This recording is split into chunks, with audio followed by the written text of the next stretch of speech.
pessoal do nono ano, hoje nós vamos fazer uma aula de revisão. Em breve nós vamos estar fazendo uma atividade avaliativa, então nós vamos revisar alguns conteúdos que nós estudamos anteriormente e que serão abordados nessa atividade. Esses conteúdos são densidade e estados físicos da matéria. Como nós já estudamos anteriormente, a densidade é a relação entre a massa e o volume de um material.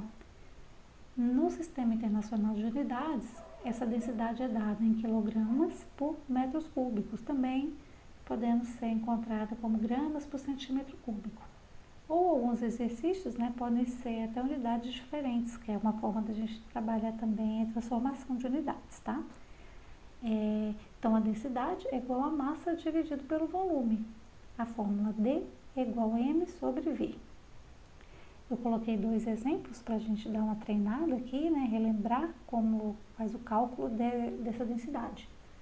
No exemplo 1, traz o seguinte: calcular a densidade do mercúrio, sabendo que 1.360 gramas ocupa um volume de 100 centímetros cúbicos.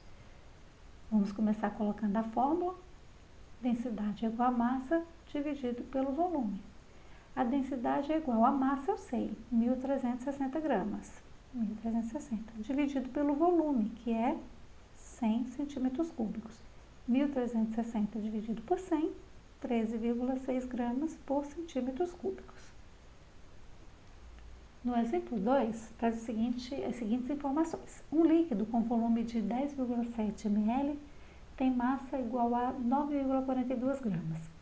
O líquido pode ser octano, etanol ou benzeno, cujas densidades são, respectivamente, em gramas por centímetros cúbicos, 0,702, 0,789 e 0,879. Qual o líquido em questão? Justifique sua resposta através de cálculos. Então, ele me deu o volume e a massa de um determinado líquido e está me perguntando se esse líquido é octano, etanol ou benzeno. A gente vai calcular, então, a densidade e comparar com os valores que o exercício traz. A densidade, então, é igual a massa dividido pelo volume. A densidade é igual a massa 9,42 dividido pelo volume, que é 10,7. Dividindo a densidade, então, é 0,880 gramas por ml. Ele traz o valor de densidades aqui em gramas por centímetro cúbico. A gente deveria transformar. No entanto, ml e centímetro cúbico são iguais, então não vai precisar fazer nenhum cálculo aqui. Se fosse, por exemplo, se ele tivesse dado essa massa em quilos, por exemplo, e que pedisse aqui em gramas, nós teríamos que transformar esse valor aqui para poder calcular a densidade. Não é o caso aqui. Então, a gente já tem que essa densidade é 0,880 gramas por centímetro cúbico. Comparando com os dados que ele traz aqui, essa densidade é mais próxima dessa, que é 0,879. Então, esse líquido é um benzeno. 0,702 é o octano, 0,789 é o etanol e 0,879 é o benzeno. Então, o nosso líquido é o benzeno. Os estados físicos da matéria.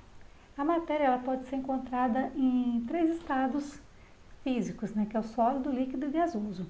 No estado sólido, geralmente, essa matéria ela apresenta o quê? Uma forma e um volume definido. E os átomos e moléculas, eles vão estar sempre bem próximos ou em forte interação. No líquido, a forma vai ser variada, vai depender do recipiente onde ele está. E o volume, no entanto, é constante. A interação aqui é razoável, menor um pouco do que aqui no sólido, mas é uma interação razoável entre os átomos e moléculas. Já no estado gasoso, não tem volume e também não tem forma definida. E os átomos e essas moléculas aqui, elas são mais afastadas, mais distribuídas, uma distribuição mais desordenada, e a interação aqui vai acontecer por colisões. Então, a matéria pode ser encontrada nesses três estados físicos e a matéria pode passar de um estado físico para o outro. Por exemplo, aqui, a transformação de sólido diretamente para gasoso, a gente chama de sublimação. Um exemplo é a naftalina. O movimento oposto de gasoso para sólido, por exemplo, que acontece com a neve, também é chamado de sublimação. A transformação de sólido para líquido, a gente chama de fusão. E o contrário, que é o de líquido para sólido, é a solidificação. Aqui, a mudança do líquido para o gasoso é a vaporização. E o contrário, de gasoso para o líquido, a gente chama de liquefação. Existem 4 tipos de vaporização.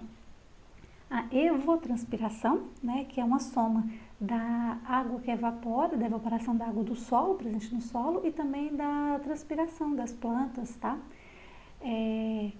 Tem também a evaporação, né, que é o processo lento, que a gente pode observar, por exemplo, na roupa que você estende no varal para secar, por exemplo, é um processo lento, né, a água evaporando. Tem também a ebulição já é um processo mais rápido, e uma característica da ebulição é que a gente observa a formação de bolhas, tá? E a quarta é a calefação, que é o processo mais rápido ainda de vaporização. A calefação é, por exemplo, quando você pega uma chapa quente e joga água nela.